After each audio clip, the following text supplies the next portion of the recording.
Next up on the broadcast, Katherine Robertson with the Alabama Policy Institute is back with us. Katherine, nice to see you again. Good to see you, Don. Welcome back to the show. Thank you. I want to begin with a study that API recently conducted on Alabama's federal dependency. Tell us what you were looking into specifically here. Sure. So this is the first time we've sort of combined, we work on issues that are going on in Washington and in the state. And this is sort of one of those topics where those interests overlap. It's the topic of federalism. And the report really looks at how much Alabama relies on the federal government in the way of funding and what the result of that is. And what we found is that, the state really gives up a lot of its sovereignty in order to get those much needed dollars from Washington. And so the report's sort of intended to be a conversation starter just about sort of the founders' vision for federalism and how much that's changed over the years of states have become so much more dependent on the federal government. Mm-hmm. Expand, if you will, on what you mean when you say we give up so much of our sovereignty. Sure. So with nearly every dollar that Alabama brings in from the federal government, it comes with rules. It comes with strings attached. It comes with stipulations, restrictions. And so as our programs and agencies here in Alabama have taken more and more federal funding, that's come with more and more strings attached. And so issues like, for instance, education, which was always a local issue, has now become so federalized that Washington really instructs us on, how to run our public education system. And so I found so many examples as I was doing the research in this project, just of where, if a state had a better idea, could it really put that into practice, or is it really limited by Washington's rules? And in most cases, the state really is hamstrung by the money that it brings in. Is education money more susceptible to this than general fund money, or is there a parity there? It's really across the board. As long as it's a substantial amount of money that we've come to rely upon, really no matter the agency, the state really does find itself giving up a lot of authority. So it really is not limited to general fund or education. There's federal money across the board. I think Alabama brought in about $8.5 billion this year from the federal government, compared to only $11 billion in other state revenues. So when you consider how much of a percentage of our spending really does come from Washington, you can see that Washington would naturally have more and more control over things that are going on in Alabama state government. I think a lot of folks, when they think of federal dependency on money, might first gravitate toward education. Mm-hmm. But I bring up general fund thinking of agencies like Medicaid, which is so tied to not only the state funding, but the federal match. Yeah, Medicaid's a topic you and I have talked about a lot because the state has such a hard time giving that program the money that it needs. But what might surprise a lot of people is that 70% of our Medicaid program actually comes from Washington, 70% of that money. And so even though it is difficult for us to find the state funds, to meet their budget, that money coming in from Washington is obviously critical to being able to run the program. But of course, in exchange for that, Washington really dictates the parameters of the program. And so we've seen it from time to time. You've heard legislators debate, ways to make it more cost efficient, ways to make it function more like private industry does as far as healthcare delivery. But the state's really limited in what it can do because of that federal money and the strings that are attached to it. And one of the unique challenges we face is that when we give state dollars to Medicaid, for instance, we have to fund it in a way that it doesn't hurt the federal match, because if you don't give it a certain amount, the federal match can be affected, right? Right. And so that's why you hear so much debate in Montgomery about, don't cut our funding because we won't just lose this funding, we'll lose state funding too. But it starts to skew your budget priorities from time to time, because it's not just Medicaid taking in federal dollars, it's all agencies, really. And so when there's federal dollars sort of out there and you sort of got that temptation, you might be more likely to cut an agency that doesn't rely as much on federal funding, but it may be an agency that might be more important to sort of essential function of the government, like courts or the district attorney's offices.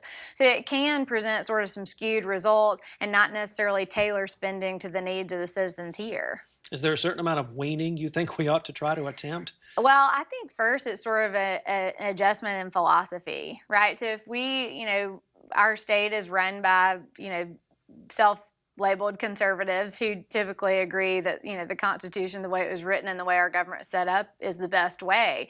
So if we really believe that, then we've got to be careful that we're doing what we can at the state level to promote and preserve federalism. And I think a lot of times state leaders just get so caught up in how the process typically works that we sometimes stop and think about sort of the philosophy behind that. So I think we should just be approaching federal funding not we should just wake up tomorrow and start turning it all down. I mean, our state would collapse financially.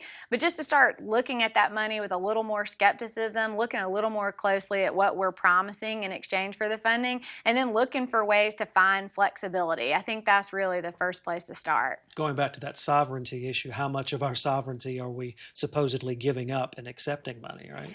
Well, right. I mean, again, if you look at really any major agency or program that the state of Alabama is running right now, and you look at the ones that receive the most federal funding, there's a direct correlation to our authority or ability to change that program, to make it better, to be innovative. And you hear that discussed a lot, but you don't really hear the root of the problem being discussed and just sort of the philosophy behind it. Striking that magical balance, so to speak. Exactly. Whatever that might be. Exactly. And it would certainly require, you know, working with our federal delegation. I mean, a lot of this taking away of power started in Washington, and they've got to sort of be bought in too to really make it a reality. But the impetus is going to have to be with the states to begin with. And you've seen that in limited examples across the country. You'll see states pushing back, either suing the federal government in court, or you saw states reject Medicaid expansion and ultimately win in the Supreme Court on that. So you've seen limited examples of it, but I think it's really important for states to really be paying attention to it because our federal government's in so much debt, $19.5 trillion at last count. You know, we can't ignore the reality that that funding might not always be there. Katherine, the Alabama Policy Institute was observing in October Conservative Solutions to Poverty Week. Now, obviously, poverty is a serious problem here in Alabama. When we talk about the conservative approach to this, can you give us an idea of where we're going? That's right. So this is something that our staff came up with, I guess, about a year and a half ago. We sort of realized that, you know, a lot of times we're sort of out there fighting against the expansion of government entitlement programs because we're looking at from the spending side and also from the outcome side. But sometimes as conservatives, you know, fiscal conservatives can be painted as unsympathetic to the plight of the poor because we're generally not in favor of bigger entitlements. So we wanted to spend at least a week to focus specifically on the fact that we do care about the poor. We just have different philosophies and ideas on how best to care for them. And of course, we believe that government's not necessarily the answer to poverty, that government does need to be that safety net for the truly poor and vulnerable. But these programs have gotten so big that people are ending up in, you know, lifetime cycles of dependency that aren't, you know, best for the people and their families. And so we're going to look at a bunch of different angles this month. Last year, we looked a lot at prison reform because, of course, we were working on that in the legislature and how that's tied to poverty. This time, we're going to be looking at correlations between addiction and poverty. We're going to look at, you know, prisoner reentry and how that can, you know, affect poverty, and really just the family. There have been so many studies that have come out that have shown just a very clear correlation between broken families and children that end up in poverty, and just explaining why strong families is part of our mission statement. So it's a great opportunity to communicate those ideas and to explain that just because we don't think government always has the answers doesn't mean that there don't need to be answers and solutions.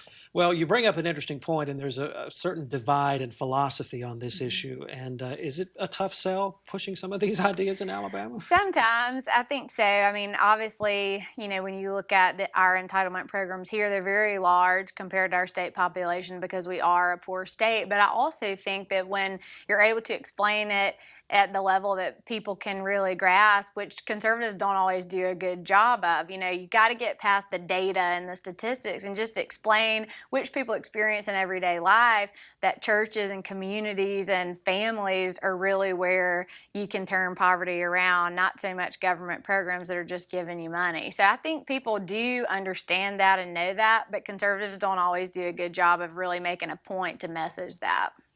Katherine, the legislature in the special session created a task force that's going to look at long-term budget reform in the state. That task force has already met at least once. They're going to be formulating some recommendations. that may or may not be ready for lawmakers in the regular session next year. Budget reform is something we've discussed for a long time, but it's also a very divisive issue, is it not? It is a divisive issue. The resolution that set up this budget committee was very broad in its scope. I mean, they're looking at everything from agency spending to tax credits to biennial budgeting. It's a very wide scope and will require a lot of work, and it looks like they're supposed to report in early in the next session. So tackling a lot with that committee, but I do think it's a good conversation starter. You have to start somewhere, and Alabama's budgeting process, a lot of people feel that it has been broken for a long time, and we sort of see that as we run into regular problems with the general fund. Lots of talk about unearmarking, but when you look at those things, sometimes it just seems impossible to tackle in one sitting. So this committee, I think, is going to be broken down into subcommittees to look at different aspects of budgeting. I guess our hope is people who spend a lot of time looking at state budgets is that we look equally at where more revenue might be available in tax credits. Certainly that's worth a second look, but it's in our opinion more important to look at maybe whether or not we have a spending problem and how best to address that, and then how that will impact our two budgets. It's considered crucial work, is it not, given the challenges specifically with our general fund budget. For instance, the special session, we propped up Medicaid for 2 more years, but in 2 years, we've got another serious problem staring us in the face. Yes, we have definitely failed to address sort of the root of our budget problems, and I think that's what this committee, just by the mere fact that it's being set up, there's an acknowledgement that it is an ongoing problem and it hasn't been solved.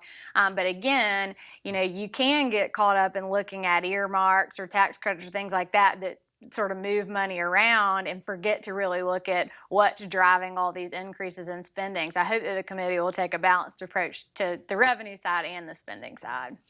Katherine, the 11th U.S. Circuit Court of Appeals recently handed us 2 victories on pending cases. One was this PAC-to-PAC transfer ban that Alabama approved several years ago. It was challenged. The ban has now been upheld. Tell us the significance of this law being upheld. Sure. So this was a law that the legislature passed back in 2010. So it's been a long time that this has been going through the judicial process. The law was challenged in 2011 by the Alabama Democratic Conference, and it's kind of gone back and forth between the district court and the Court of Appeals until we finally have an opinion on that. Essentially, the legislature had realized that in the years leading up to the 2010 election that were certain PACs that had sort of been set up almost as shell PACs, that people were donating to one PAC, that PAC was giving money to another PAC that was then giving money to a candidate. And the problem with that was, of course, that the state had an interest in sort of transparency in guarding against the potential for corruption. And so the Alabama Democratic Conference had been raising money. It has a PAC itself. It had been raising money from other PACs and challenged the law based on the Supreme Court's ruling in Citizens United. And so the 11th Circuit came down this month and said, this doesn't fall within what the court sort of laid out as an exception under Citizens United, and that you cannot, in fact, raise money from other PACs, even if you're doing activities that are unrelated to a particular candidate. I want to talk about the new superintendent with you in these last few minutes.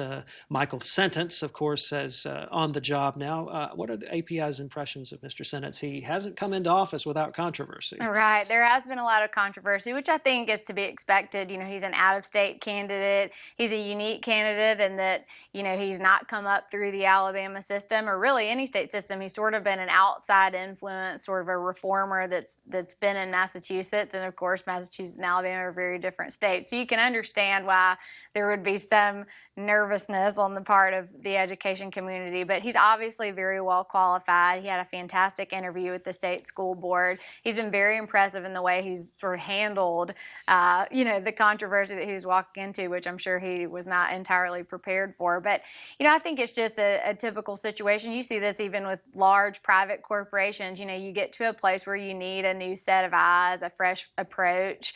It happens all the time in the private sector. And so I think this is exactly that. We're just giving another person from outside the system a chance to come in just with a fresh set of eyes and a fresh perspective to try to change things around. I mean, obviously Alabama's education has improved somewhat, but it still, ranks very near the bottom nationally. And, it never hurts to try something new, I think. Mr. Sentance, of course, is a former Secretary of Education in the state of Massachusetts. His critics, of course, among other things, have brought up concerns about his lack of education credentials. But at the same time, while Massachusetts and Alabama are very different states, Massachusetts has seen a lot of success in its education system. And I know supporters like Governor Bentley, for instance, have said they hope that Mr. Sentence can bring some of that success to Alabama with a new, as you put it, set of eyes and fresh approach.